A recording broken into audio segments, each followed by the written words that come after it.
Shalom, selamat pagi, selamat hari Minggu, saudara-saudara, bapak-bapak, ibu-ibu yang dikasihi Tuhan. Selamat bertemu lagi dan selamat berbakti di dalam nama Tuhan Yesus Kristus. Sebelum kita melanjutkan firman, ada lebih baik kita berdoa yuk, kita tundukkan kepala, tutup mata, dan kita menghampiri tahta kasih karunia Tuhan.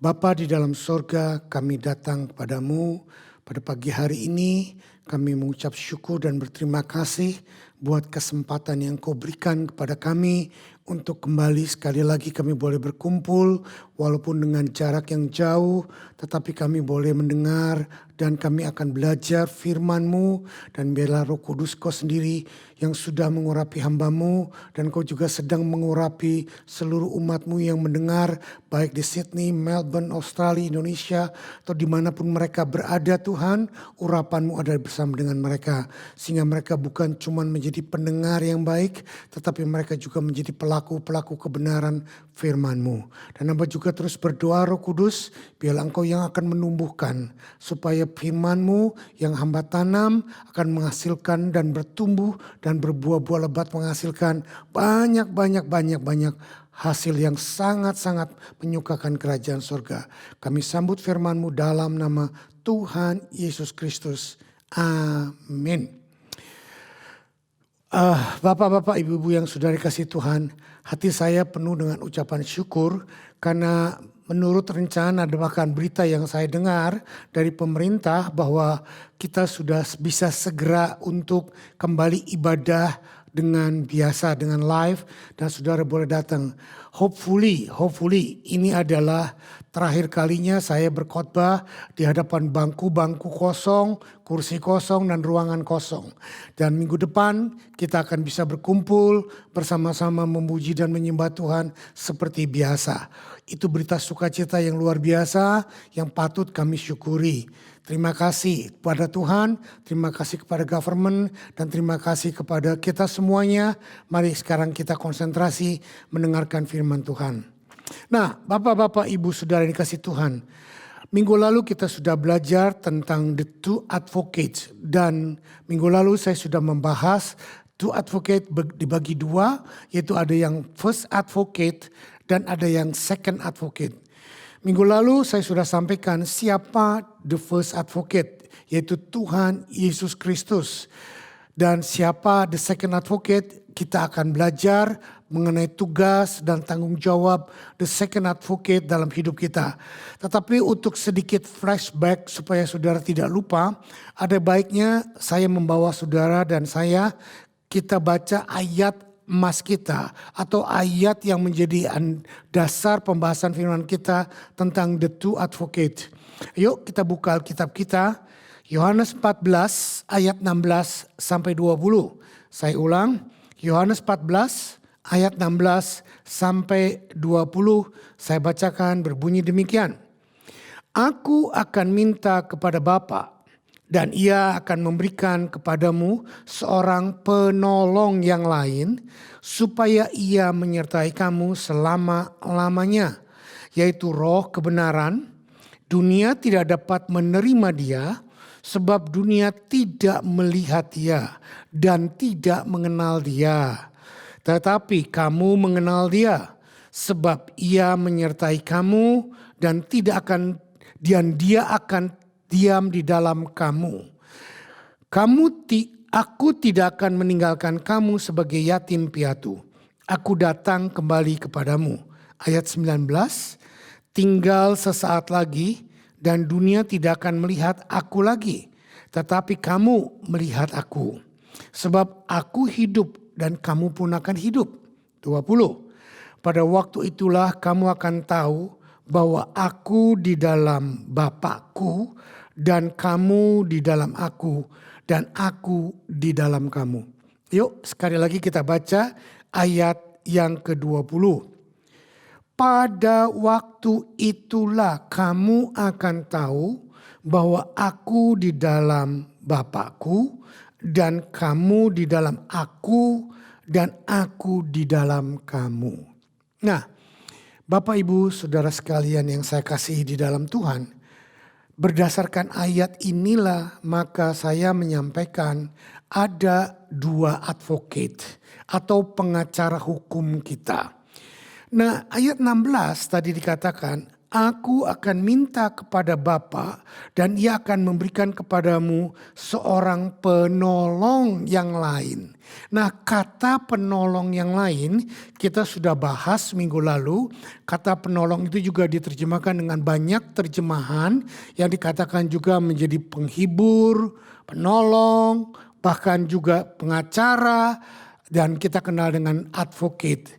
Nah, penolong yang lain berarti Yesus mengatakan, selain aku sebagai the first advocate, aku akan kembali kepada Bapa dan Bapa akan mengirimkan the second advocate sebagai gantiku. Nah, jelas sekali minggu lalu saya sudah katakan bahwa tugas the first advocate sekarang ini setelah dia mati di kayu salib, tubuhnya dicabik-cabik, darahnya dicurahkan, menyelamatkan kita, menebus kita, dan dia duduk di sebelah kanan Bapa. Jadi jelas pekerjaan the first advocate buat kita adalah sekarang sedang berdoa dan berkata kepada Bapa dari sebelah kanan tahta Bapa. Dia berkata, Bapa, lihatlah apa yang sudah aku perbuat di atas kayu salib. Dan sekarang terimalah mereka semua seperti engkau menerima aku. Karena mereka semua ada di dalam aku. Ayat 20 tadi berkata, pada waktu itulah kamu akan tahu bahwa aku di dalam Bapa dan kamu ada di dalam aku dan aku ada di dalam kamu.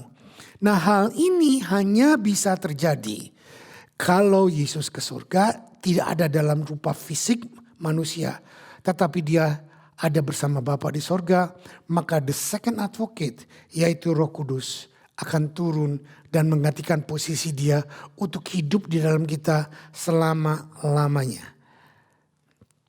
Nah, sekarang saya simpulkan bahwa pekerjaan the first advocate sekarang ini adalah berbicara kepada Bapa demi dan untuk atas nama kebaikan kita. Lalu sekarang mari kita masuk lebih dalam, membaca, mengerti dan mempelajari pekerjaan the second advocate untuk berbicara kepada kita untuk kebaikan kita. Saya ulang, pekerjaan the first advocate sekarang adalah berbicara kepada Bapa untuk kebaikan dan atas nama kita. Jadi Yesus berbicara kepada Bapa untuk dan atas nama kita.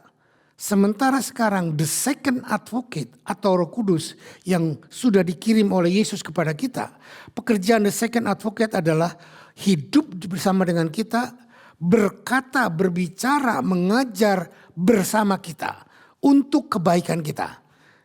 Saya ulang, pekerjaan the second advocate adalah berbicara kepada kita untuk kebaikan kita. Ya, saya harap saudara bisa mengerti. Puji Tuhan. Nah, the second advocate atau Roh Kudus sering saya mendengar dikenal dengan kuasa, dunamit, power, melakukan mujizat, cahaya, sinar, angin. Itu semuanya oke-oke saja, tetapi itu tidak tepat.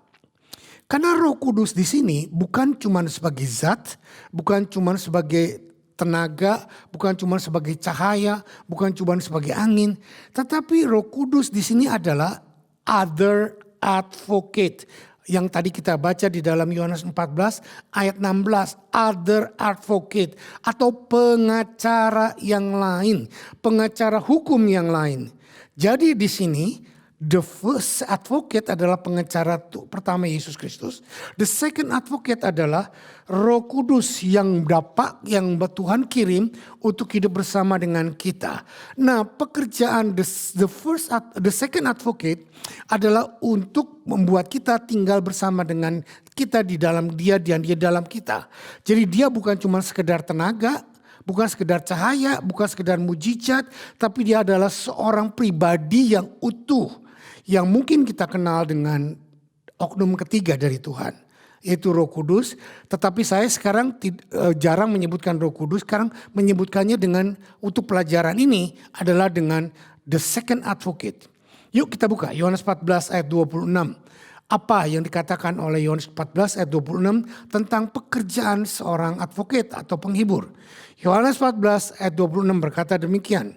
Tetapi penghibur yaitu Roh Kudus yang akan diutus oleh Bapa dalam namaku, dialah yang akan mengajarkan segala sesuatu kepadamu dan akan mengingatkan kamu akan semua yang telah kukatakan kepadamu. Perhatikan kata-kata Yesus di sini akan. Itu karena waktu itu Yesus belum mati. Yesus sudah mati, tetapi Yesus belum diangkat ke sorga. Tetapi sekarang kita tidak lagi berkata akan,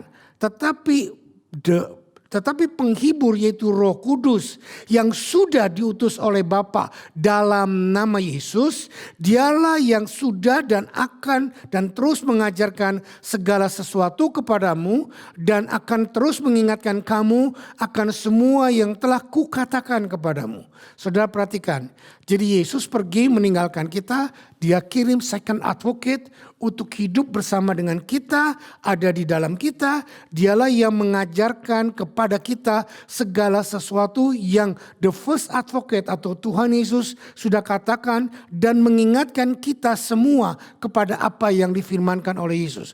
Jadi Roh Kudus atau the second advocate tidak punya ayat sendiri, tidak punya firman sendiri. Firmannya tetap sama firman Tuhan Yesus, dan dia terus akan mengingatkan kita kepada semua yang the first advocate sudah katakan kepada kita. Well, hal itu Tuhan Yesus katakan juga pada waktu perjamuan malam terakhir di atas kamar loteng sebelum Tuhan Yesus terangkat ke sorga. Para murid mendengar perkataan Yesus seperti itu. Mereka menurut saya agak bingung karena mereka belum mengerti benar apa yang Yesus harapkan dan kenapa Yesus harus pergi dan kenapa akan ada second advocate datang. Tetapi Tuhan Yesus tidak meninggalkan murid-murid dan kita dalam kebingungan dan ketidakmengertian. Dia memberikan kita ayat yang lain. Kita buka Yohanes 16. Ayat 7 sampai 15. Yohanes 16 ayat 7 sampai 15 berkata demikian. Ayat 7. Namun benar yang kukatakan ini kepadamu adalah lebih berguna bagi kamu jika aku pergi. Sebab jikalau aku tidak pergi, penghibur itu tidak akan datang kepadamu.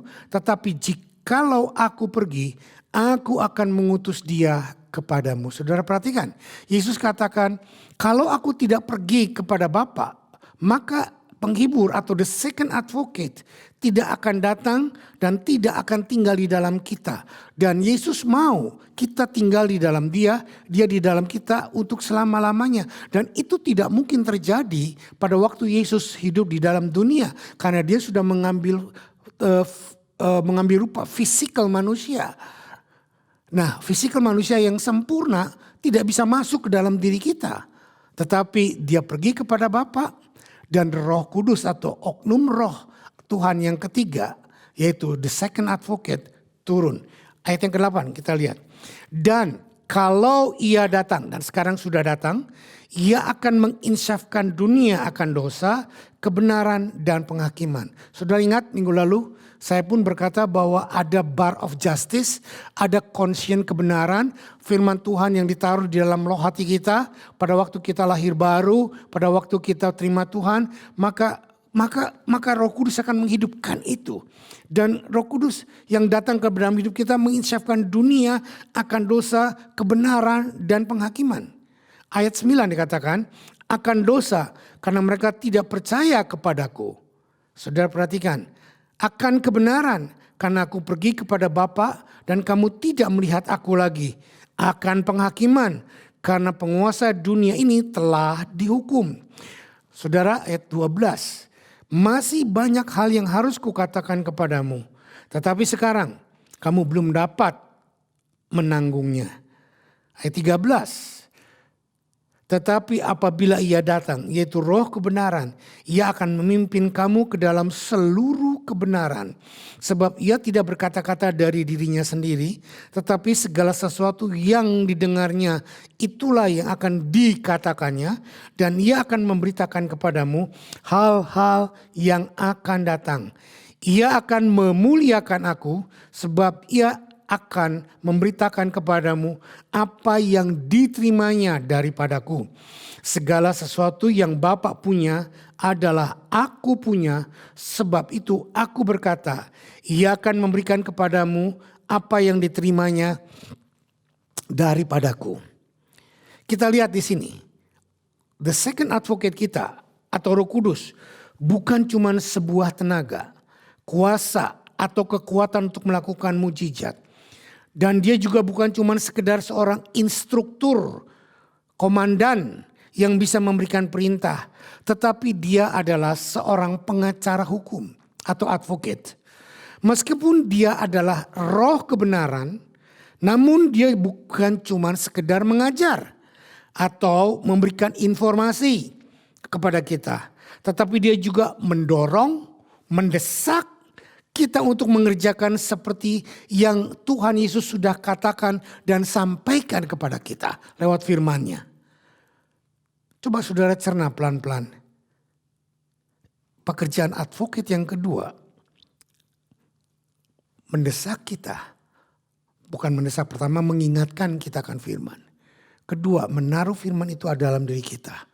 Dan mendesak kita, mendorong kita, sepertinya memaksa kita untuk melakukannya. Ayat 8 sampai ayat 11 dikatakan di atas tadi. Bahwa the second advocate menyadarkan kita akan dosa. Dan kita dahulu hidup dalam kuasa dosa. Tetapi setelah kita percaya dan menerima pekerjaan Yesus di atas kayu salib.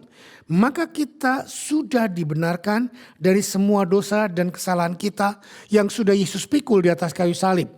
Sekarang kita hidup dalam kebenaran di dalam Yesus Kristus yang sudah membawa kita masuk ke dalam keluarga kerajaan surga. Saya ingin sedikit memberikan pertanyaan kepada kita semuanya. Saudara yang dikasihi Tuhan, sudahkah kita hidup dalam standar kerajaan surga?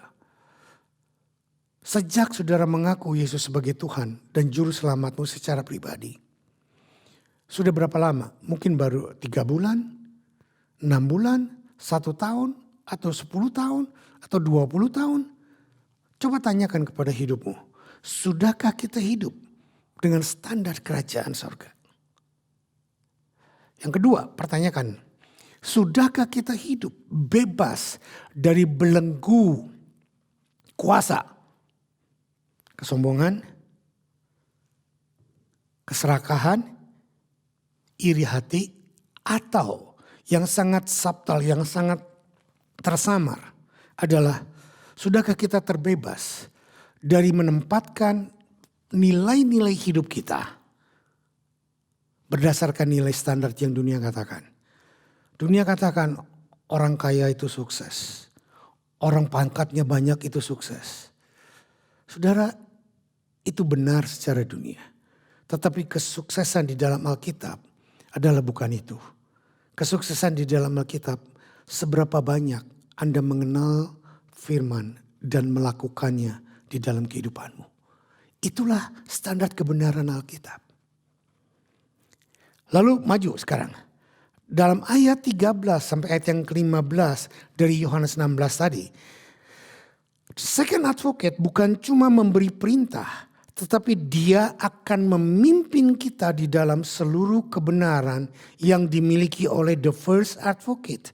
Karena dia hanya melakukan dan mengatakan apa yang Yesus sudah lakukan dan katakan kepada kita.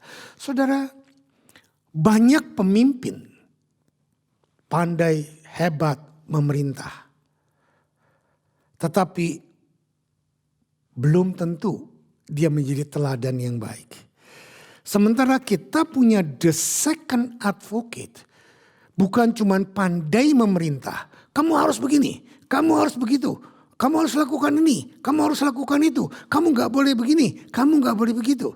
Tapi the second advocate kita mengingatkan kepada perintah yang Yesus berikan kepada kita. Tetapi dia juga menuntun tangan saya, membawa dan dia jalan bersama dengan saya. Memimpin untuk ayo ikut aku, kita lakukan apa yang the first advocate katakan. Memimpin kita kepada seluruh kebenaran. Ayo ikut aku. Ayo bersama dengan aku. Ayo. Bahkan kalau perlu kadang-kadang dia di depan. Tapi kadang-kadang dia juga di belakang dorong kita. Push kita. Go. Go. Atau tarik-tarik kita. Ayo. Saudara, itulah the second advocate. Roh Kudus memberitahu kepada kita rencana Tuhan apa yang akan terjadi kepada kita. Sebagai seorang advocate, the second advocate juga atau Roh Kudus, maka dia akan menasihati. Pada waktu kita gagal melakukan firman, dia berfungsi sebagai penghibur. Dia menasihati, ayo jangan putus asa. Yuk kamu bisa bersama dengan aku. Aku akan kasih kamu kekuatan. Memberi saran, jangan begitulah. Ampunilah, jangan sakit hati. Kalau perlu dia sudah memberikan teguran, kita tidak mengerti, dia akan berdebat, dia akan membantah kita, dia akan membuat kita dicembuk, dimarahi. Bahkan kalau perlu menegur dengan keras, dengan cemetikan. Alkitab berkata bahwa orang yang kukasihi, aku cambuk. Saudara, dicemeti oleh Tuhan. Itulah yang dikerjakan oleh Roh Kudus di dalam hidup kita. Nah, seringkali kita sebagai aliran karismatik hanya menekankan bahwa pekerjaan Roh Kudus itu berbahasa roh, melakukan mujizat, memberikan berkat. That's true, benar. Tetapi mari kita masuk yang lebih jauh dari sisi yang lain. Bahwa Roh Kudus juga memberikan karakter building. Membuat hidup kita sepadan, bertumbuh menjadi seperti Yesus. Roh Kudus juga punya tugas untuk mengambil apa yang ada pada Yesus dan memberikan kepada kita. Saudara, jangan menyempitkan arti ini, mengambil apa yang Yesus punya dan diberikan kepada kita. Bukan cuman kuasa, bukan cuman kemuliaan, bukan cuman hebat, tetapi juga sacrifice, ketaatan, taat sampai mati di atas kayu salib. Sehingga Yesus berkata bahwa barang siapa yang mau mengikut aku harus menyangkal dirinya dan pikul salib. Ini juga adalah pekerjaan the second advocate atau Roh Kudus untuk menumbuhkan kita. Mengambil apa yang Yesus punya diberikan kepada kita sehingga kita berjalan seperti Yesus, berpikir seperti Yesus, bertindak seperti Yesus, punya perasaan seperti Yesus. Amin. This is the one yang crucial. Pada waktu kita sudah melakukan, pada waktu Roh Kudus memimpin kita seperti Yesus, maka kuasa, kemuliaan, berkat pasti akan mengikuti kita. Tidak perlu kita cari-cari yang seperti itu. Yang kita perlu cari adalah bagaimana berpikir seperti Yesus. Pikirkan perkara-perkara Alkitab, pikirkan perkara-perkara firman. Dan lakukan sesuai dengan kehendak Tuhan. Nah, coba lihat Yohanes 14 ayat 21. Kita lihat pedoman ini bagus sekali. Yohanes 14 ayat 21. Yuk kita baca. 2, 3. Barang siapa memegang perintahku dan melakukannya, dialah yang mengasihi aku. Dan barang siapa mengasihi aku, ia akan dikasihi oleh Bapakku. Dan aku pun akan mengasihi dia dan akan menyatakan diriku kepadanya. Saudara perhatikan bahwa pada waktu kita berkata aku mengasihi Yesus, bukan cuma meminta pekerjaan tangannya, tapi kita juga mau supaya hatinya ada di dalam kita. Perintahnya menjadi kesukaan bagi kita. Bukan kalau baca Alkitab malas, bukan baca Alkitab menjadi ngantuk, no. Tetapi bukti bahwa saudara mengasihi Tuhan juga bukan cuma sekedar membaca firman. Kalau membaca aja malas, membaca aja nggak tahu, bagaimana kita akan melakukannya. Bukti bahwa kita mengasihi Tuhan adalah melakukan firman-Nya. Amin. Jadi mulai hari ini, jangan bilang aduh nggak ngerti firman, baca. Roh Kudus akan memberikan pengertian. Gak bisa melakukannya, lakukan saja. Mungkin kita salah, mungkin kita jatuh, Roh Kudus akan menolong, menguatkan kita untuk melakukannya. Dan pada waktu kita melakukannya, maka Tuhan melihat bukti bahwa kita mengasihi Dia. Dan Dia sudah mengasihi kita. Dan Dia terus membuka tabir pertama, kedua, ketiga, selanjutnya. Sehingga kita benar-benar mendapat bukan cuman pewahyuan, tetapi betul-betul melihat pribadi Yesus yang sebenarnya. Karena ayat ini berkata, aku akan mengasihi Dia dan menyatakan diriku kepadanya. Wow. Saudara, bukan menyatakan kuasaku, bukan menyatakan kemuliaanku. Tapi Yesus berkata, siapa yang melakukan firman-Ku, aku akan menyatakan pribadiku, diriku kepadanya. Pada waktu Anda sudah masuk di dalam pengertian, bahkan menerima pribadi Yesus seutuhnya, gak ada yang bisa menggoncangkan hidupmu. Gak ada yang bisa mengambil semuanya itu daripadamu. Saudara, di sini kita bisa melihat dengan jelas bahwa kita tidak akan pernah bisa mengerti perbuatan Yesus yang sebenarnya sampai Roh Kudus menyatakan penjelasannya secara pribadi kepada kita. Roh Kudus itulah yang membawa pribadi Yesus kepada kita. Roh Kudus itulah yang memberikan pencerahan firman kepada kita. Roh Kudus itulah yang memampukan kita melakukan kebenaran firman. Saya dulu berpikir sepintas bahwa alangkah indahnya kalau saya hidup bersamaan dengan pada waktu Yesus hidup di atas muka bumi sebagai manusia.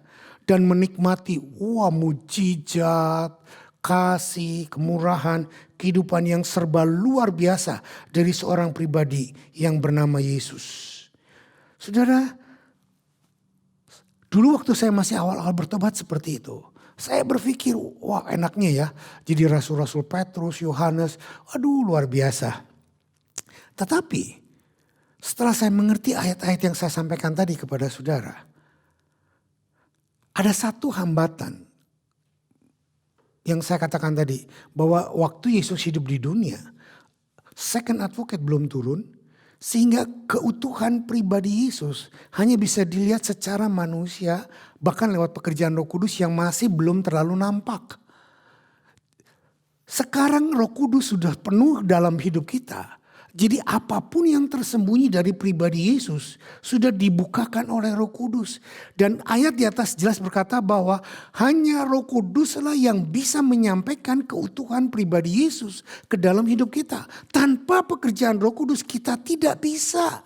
Sehingga murid-murid pun pada waktu ditinggalkan oleh Yesus, sebelum Roh Kudus turun dan menjamah mereka, maka mereka pun menjadi penakut, mereka bersembunyi, takut dan lain sebagainya. Tetapi setelah Roh Kudus turun dalam diri mereka, mereka dipenuhi bukan cuma sekedar kuasa, bukan cuma sekedar bahasa roh, tetapi kepenuhan pribadi. The first advocate atau Tuhan Yesus itu membakar hidup mereka. Dikatakan bahwa mereka tidak takut mati. Bahkan Petrus yang pernah menyangkal lalu menjadi matinya disalib terbalik. Yohanes digoreng di atas pasir panas. Dan banyak lain lagi, ada yang matinya disate, dibakar. Saudara, itu semuanya adalah pekerjaan Holy Spirit atau second advocate bukan cuma dilihat dari sudut kuasa, tapi dari sudut pribadi Yesus yang bekerja di dalam diri manusia. Roh Kudus menyatakan pribadi Yesus yang rela mati di kayu salib, sehingga kita pun rela sacrifice everything. Sudah nangkap maksud saya? Di sini loh. Bagaimana kita harus mengerti kedalaman sebuah pengertian tentang second advocate. Saya ambil satu cerita. Contoh. Katakanlah saya ini seorang jutawan. Kalau seorang jutawan yang punya uang ratusan juta dolar. Itu Samuel Yusuf. Ini cerita loh ya, contoh. Satu kali peristiwa. Saya kehilangan uang 10 dolar. Lalu saya cari kemana, saya cari di mobil, saya cari di rumah, di kamar, di kantor. Saya cari kemana-mana, saya gelisah. Mungkin sampai sepanjang hari saya tidak ketemu. Saya menjadi sangat gelisah, bahkan malam hari saya tidak bisa tidur. Bahkan berhari-hari saya menjadi gak enak pikiran. Lalu saya menuduh orang di sekitar saya. Kamu ya ambil uang saya $10. Kamu ya ambil uang saya $10. Saudara, hati saya menjadi stres dan saya menjadi seperti orang yang linglung. Apakah saya sudah bertindak benar? Kalau saya sebagai seorang jutawan kehilangan uang cuma $10, saya cari, saya sampai gak bisa tidur berminggu-minggu. Saya lalu menuduh orang di sekitar saya, mereka mencuri uang saya. Menurut saudara, apakah saya menunjukkan identitas saya seorang jutawan yang punya uang ratusan juta dolar? Tidak. Itu membuktikan bahwa saya adalah seorang miskin, menunjukkan bahwa saya adalah seorang yang papa yang tidak punya uang lagi kecuali $10 itu. Kalau saya punya uang ratusan juta dolar, lalu gara-gara uang $10 hilang, saya menjadi stres, saya menjadi linglung. Yang goblok siapa? Yang bodoh siapa? Saya. Nah, ini ilustrasi. Sekarang saya bawa pengertiannya. Sebagai seorang anak Tuhan yang penuh damai sejahtera, yang penuh kasih karunia dari Tuhan, saudara dan saya adalah seorang jutawan rohani. Seorang jutawan rohani yang punya spare, anugerah, kasih, pengampunan yang melimpah. Mungkin saudara bukan jutawan dalam harta keuangan, tetapi kita adalah tidak kekurangan apapun. Pada waktu kita punya Yesus dalam diri kita, kita punya segalanya. Nah, lalu terjadi sesuatu. Ada orang yang mengkritik saya. Ada orang yang tidak setuju dengan tindakan saya. Atau saya membuat keputusan yang salah dalam perhitungan bisnis, dalam keadaan apapun, sehingga saya rugi dan saya menjadi banyak hal-hal yang negatif terjadi kepada saya. Dan apa yang saya rencanakan gagal. Atau saya diperhadapkan kepada sebuah keadaan bahwa saya tiba-tiba kena sakit yang agak parah. Dan gara-gara itu saya semuanya menjadi stres dan meragukan Tuhan dan tidak punya kekuatan untuk berjalan. Semua kejadian tadi yang hilang $10 dengan apa yang saya katakan bahwa kita dikritik orang, difitnah orang, dicaci maki orang dan lain sebagainya, itu adalah sama, sudah. Kita kehilangan $10. Kesombongan kita diambil. Kejelekan kita diekspos dan lain sebagainya. Tetapi kalau kita marah hanya karena kejadian-kejadian itu, kesalahan kita membuat keputusan, kebodohan kita di dalam mengambil kesimpulan dan lain sebagainya. Semua kejadian itu adalah identik dengan kita kehilangan uang kecil seperti saya ceritakan tadi. Kalau sebagai anak Tuhan yang baik, ada orang yang menyinggung saya, ada orang yang mengata-ngatai saya, ada orang yang memfitnah saya, ada orang yang menginjak-injak kesombongan saya. Saudara, itu adalah uang kecil. Kenapa? Karena saya punya stok yang banyak dari Tuhan. Dan itu bukan hal yang besar, itu hal yang biasa. Dan itu tidak merugikan kehidupan saya sama sekali. Bahkan menguntungkan saya sama sekali. Bahkan menguntungkan saya luar biasa. Karena dengan proses itu saya kehilangan yang buruk, kehilangan yang negatif. Tetapi saya jadi bertumbuh dengan yang positif. Kalau gara-gara difitnah orang, gara-gara diinjak orang, gara-gara kita salah, lalu kita menjadi stres, itu menunjukkan kualitas kekristenan kita. Kualitas kehidupan kita di dalam Tuhan, bahwa Tuhan bukan segala-galanya buat kita. Bahwa kita bukanlah anak Tuhan yang punya stok jutaan pengampunan, jutaan kasih karunia, jutaan kehidupan yang melimpah di dalam Tuhan. Saya boleh saja kehilangan semua yang saya miliki, termasuk harta, termasuk pride, kesombongan.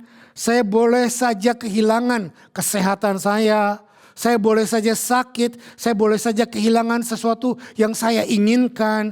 Tetapi kalau saya punya Tuhan Yesus di dalam diri saya, maka Roh Kudus sebagai second advocate akan mengingatkan saya, hey, biarkan saja, let it go, let it go. Jangan biarkan justru yang paling berharga, yaitu Yesusmu, dicuri oleh hal-hal yang demikian. Kita seringnya berkata, aku gak pelayanan dulu Pak. Aku gak mau ke gereja dulu Pak, karena aku lagi gak happy. Karena aku lagi susah, karena aku lagi banyak masalah. Itu menunjukkan bukti bahwa kualitas kekristenan kita bukan kekristenan yang ada advocate yang kedua di dalam diri kita. Kualitas kekristenan kita hanya menganggap bahwa Tuhan Yesus menebus dosa kita. Lalu kita berjalan di dalam tenaga, mujizat, kekuatan dan lain sebagainya. Tetapi kalau kita punya second advocate di dalam diri kita yang bekerja, membela kita, mengingatkan kita, membawa pribadi Yesus kepada kita. Kita punya value yang baik. Meskipun saudara jatuh dalam dosa sekalipun, itu tidak menghancurkan Anda. Kenapa? Karena value firman yang disampaikan oleh second advocate kepada kita itu melepaskan kita semua dari belenggu-belenggu dunia tadi. Ukuran manusia adalah kesuksesan, semakin banyak duit. Ukuran manusia kehebatan adalah dengan pangkat, jabatan, pendidikan. Tetapi di dalam Tuhan tidak demikian. Dan tugas second advocate inilah yang terus untuk memerangi sistem value dunia dengan sistem value-nya kerajaan sorga. Dan juga pekerjaan second advocate adalah untuk selalu menjaga dan mengembalikan saya kepada posisi kehidupan yang dikehendaki oleh Tuhan Yesus. Saudara, itulah juga yang saya katakan buah roh. Buah roh adalah damai sejahtera yang tidak bisa dicuri oleh keadaan apapun. Sebagai anak Tuhan yang punya Tuhan Yesus, yang punya firman, yang punya pribadi di dalam diri kita, yang punya second advocate di dalam diri kita. Kalau kita belum menikmati pekerjaannya, kita semua sudah punya second advocate. Yang anak Tuhan, kita sudah punya second advocate. Tetapi kita belum menikmati, kalau kita belum menikmati pekerjaannya, betapa bodohnya kita. Kenapa belum menikmati? Karena kita belum memberi kesempatan kepada second advocate untuk berkarya dan bekerja menyatakan identitasnya ke dalam diri kita. Nah, pekerjaan the second advocate di dalam diri kita itulah yang memampukan kita untuk hidup di dalam damai sejahteranya. Apapun yang terjadi, damai sejahteraku seperti sungai yang tak pernah kering. Sudah lihat, damai sejahtera hanya dikerjakan oleh the second advocate di dalam diri kita. Dan damai sejahtera ini berbeda dengan yang lain. Yuk kita masuk lebih dalam. Saya mau menekankan pekerjaan the second advocate bukan cuma bahasa roh, bukan cuma mujizat menyembuhkan penyakit, bukan cuma mujizat mengadakan mujizat untuk supaya saudara yang miskin diperkaya, bukan cuma mujizat melakukan perkara-perkara yang luar biasa, tetapi lebih powerful lagi, lebih mendasar lagi. Pekerjaan the second advocate kita lihat di dalam Yohanes 14 ayat yang ke-27. Yohanes 14 ayat yang ke-27. Yuk kita baca sama-sama. 2, 3.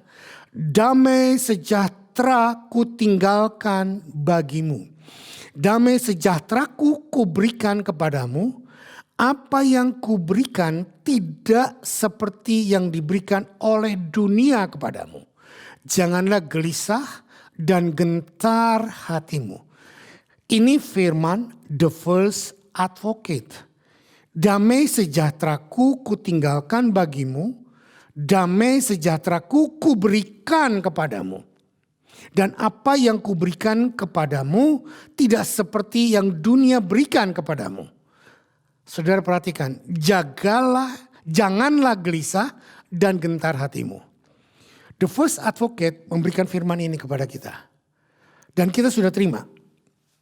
Nah sekarang izinkan the second advocate atau Roh Kudus untuk menjabarkannya, untuk mengeluarkannya, untuk memanifestasikannya di dalam hidup kita sehari-hari.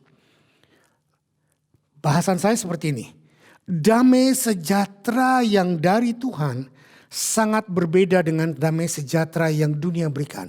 Saudara perhatikan, damai sejahtera bukan cuma sekedar firman, tetapi damai sejahtera yang Tuhan katakan apa? Damai sejahtera yang Tuhan Yesus punya. Yang Tuhan Yesus punya. Waktu Yesus di kayu salib dia damai sejahtera. Waktu dia menghadapi cecaan makian dia damai sejahtera. Dalam keadaan apapun dia damai sejahtera. Saudara, ini loh damai sejahtera Yesus diberikan kepada kita. Dan ini tidak mungkin terjadi atau termanifestasi dalam diri kita tanpa campur tangan the second advocate. Nah lihat, pertama kita lihat damai sejahtera yang Yesus punya itu seperti apa. Dikatakan bahwa damai sejahtera yang Yesus punya berbeda dengan damai sejahtera yang dunia berikan. Pertama, perbedaannya nomor satu, di dalam kedamaian secara duniawi kita banyak mendengar nasihat bahwa kalau engkau mau damai, mau sejahtera, maka harus jangan banyak pikir, jangan banyak nelaah, jangan banyak keinginan, jangan memikirkan masalah-masalah yang berat, hindari hal-hal yang membuat kita stres. Which is itu yang dunia katakan bahwa kalau engkau mau menjaga damaimu seperti itu. Tetapi damai sejahtera yang Tuhan punya, yang Tuhan berikan kepada kita adalah damai yang bukan menghindari persoalan. Saya ulang, bukan menghindari persoalan, tetapi dengan menghadapinya dengan kekuatan dan janji kemenangan yang dari Tuhan Yesus yang dikerjakan oleh Roh Kudus yang bekerja di dalam diri kita. Saya ulang. Damai sejahtera yang dari Yesus bukan menghindari persoalan, tetapi menghadapi persoalan. Bukan dengan kekuatan kita, bukan dengan kemampuan kita, bukan dengan akal pikiran kita, bukan dengan pendidikan kita. Bukan dengan siapa orang yang kita miliki, backing kita, bukan. Tetapi damai sejahtera yang dari Yesus menghadapi persoalan dengan semua kekuatan dan kemampuan dari firman, yaitu the first advocate, dan kuasa daripada second advocate yang bekerja di dalam diri kita. Sehingga Yesus berkata, barang siapa mau mengikut aku harus menyangkal diri, pikul salib. Setiap hari. Itulah kekuatan kita. Bukan menghindari masalah. Tetapi juga bukan sok jago cari-cari masalah. Bukan. Tapi hadapi masalah. Seperti Daniel, Sadrak, Mesa, Abednego. Mereka masuk dalam dapur api. Mereka masuk dalam gua singa. Bukan dilepaskan dari dapur api. Bukan dilepaskan dari gua singa. Tapi mereka juga tidak mencari mana dapur api. Mana gua singa. Tidak. Tetapi mereka berjalan. Dan pada waktu mereka diperhadapkan dengan keadaan seperti itu. Damai sejahtera yang dari Tuhan memenangkan mereka. Tuhan bersama dengan mereka di gua singa. Menutup mulut-mulut singa. Tuhan bersama dengan mereka di dalam dapur api. Sehingga tidak ada satupun dari rambut mereka yang gosong. Malah belenggu-belenggu talinya saja yang lepas. Saudara perhatikan. Itu damai sejahtera yang pertama. Damai sejahtera yang kedua yang Tuhan berikan adalah. Yang dunia berikan seperti ini. Yang dunia berikan damai sejahtera yang kedua. Damai yang dunia berikan adalah sangat terpengaruh dengan situasi, kondisi dan toleransi. Pada waktu kita untung, kita damai. Pada waktu kita dipromosi, kita happy, sejahtera. Pada waktu kita baru dapat pacar, baru dapat anak, baru dapat bisnis, baru dapat diberkati. Wow, damai luar biasa, sukacita. Tetapi begitu kita salah, kita buat rugi, kita susah, kita stres. Pada waktu kita sakit, kita stres, kita hilang damai sejahtera, kita sedih. Itulah damai yang dari dunia. Semua terpengaruh oleh situasi, kondisi, dan toleransi. Tetapi damai yang dari Tuhan berbeda. Yuk saya tunjukkan 2 ayat di dalam perjanjian lama. Apa sih damai yang dari Tuhan yang sesungguhnya? Kita lihat seperti ini. Yesaya 28 ayat 11-12. Yesaya 28 ayat 11-12 berkata demikian. Strange sleep and foreign tongue. Ayat 11 berkata demikian. For the people of strange lips and with the foreign tongues, the Lord will speak to these people. To whom he has said, This is rest, give rest to the weary, and this is repose, yet they will not hear.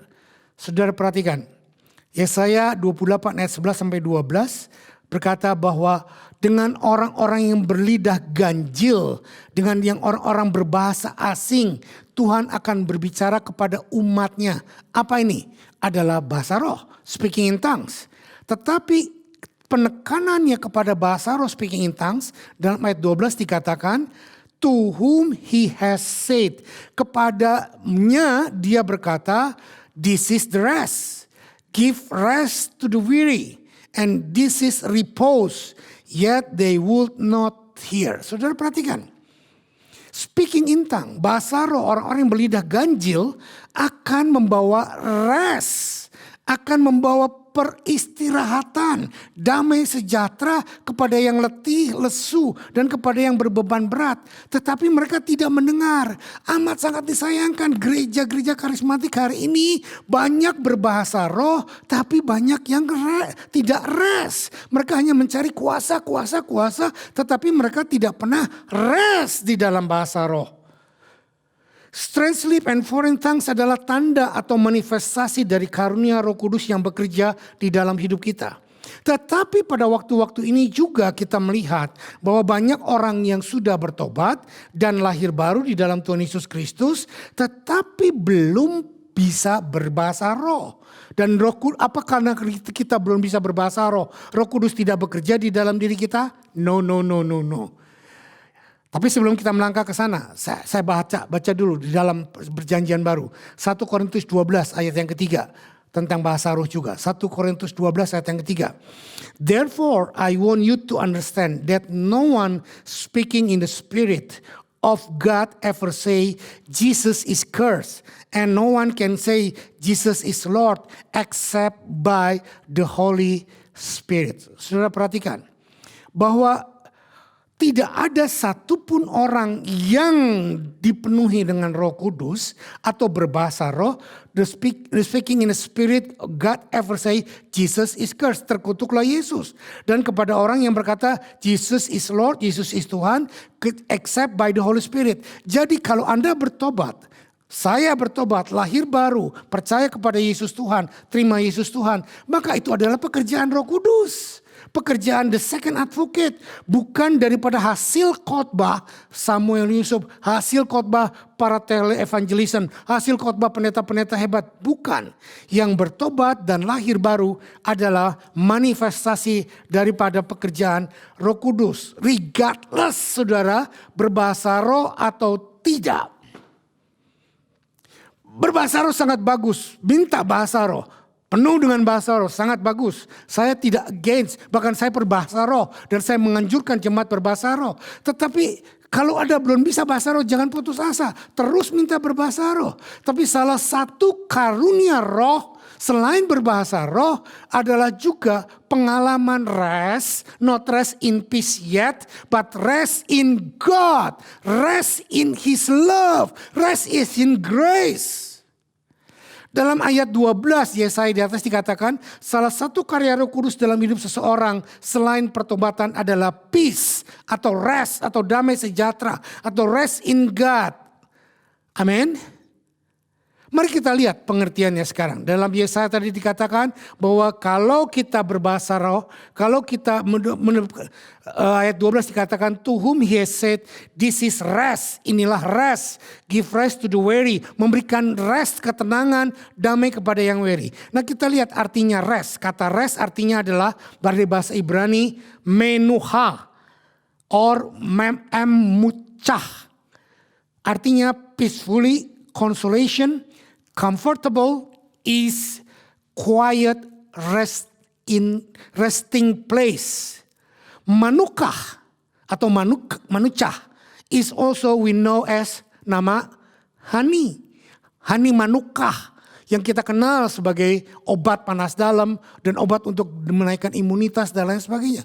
Honey atau madu kita sebut manukah.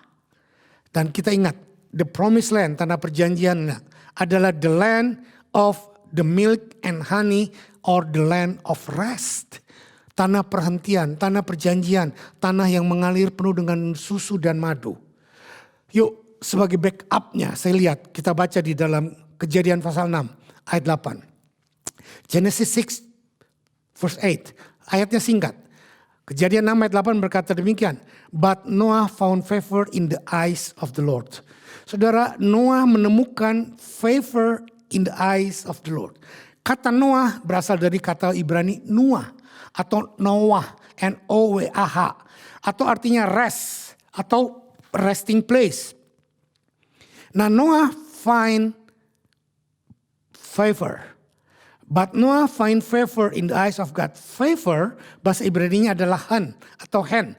Artinya graciousness, favor, pleasant, precious atau well favor. Nah, saya singkat sekarang. Saya compactkan Noah find favor. Saya boleh ganti kata Noah dengan rest. Favor boleh saya ganti dengan grace. Jadi Noah find favor, Kejadian 6 ayat 8 adalah rest find grace. Rest find grace. Atau Noah find favor dalam pengertian yang lain juga rest find favor. Jadi saya simpulkan di sini saudara. When you are rest in God, you will enjoying the favor of God. Or because of the grace or the favor of God, you will find rest. Saya ulang. Ini statement saya berdasarkan firman yang di atas tadi. When you are rest in God, you will enjoying the favor of God. Or because of the grace or the favor of God, you will find rest. Dibolak-balik sama saja. Jadi when you rest, you will find favor of grace. But when you live in grace, you will find favor. You will rest. Saudara, inilah yang Tuhan maksudkan. Pekerjaan the second advocate adalah memberikan favor and grace kepada kita. Memberikan rest kepada kita. Memberikan peace kepada kita. Saya akan tutup dengan satu cerita. Waktu saya masih di Bali, saya punya teman. Saya gak perlu sebut namanya. Orangnya cukup kaya, cukup baik. Dan luar biasa cinta Tuhan. Satu kali peristiwa kami baru-baru membuka gereja waktu itu di Bali dan dengan beberapa keluarga. Nah, iblis itu kurang ajar. Iblis bekerja secara bergantian dari rumah-rumah para pemimpin kita, didatangi, dirampok.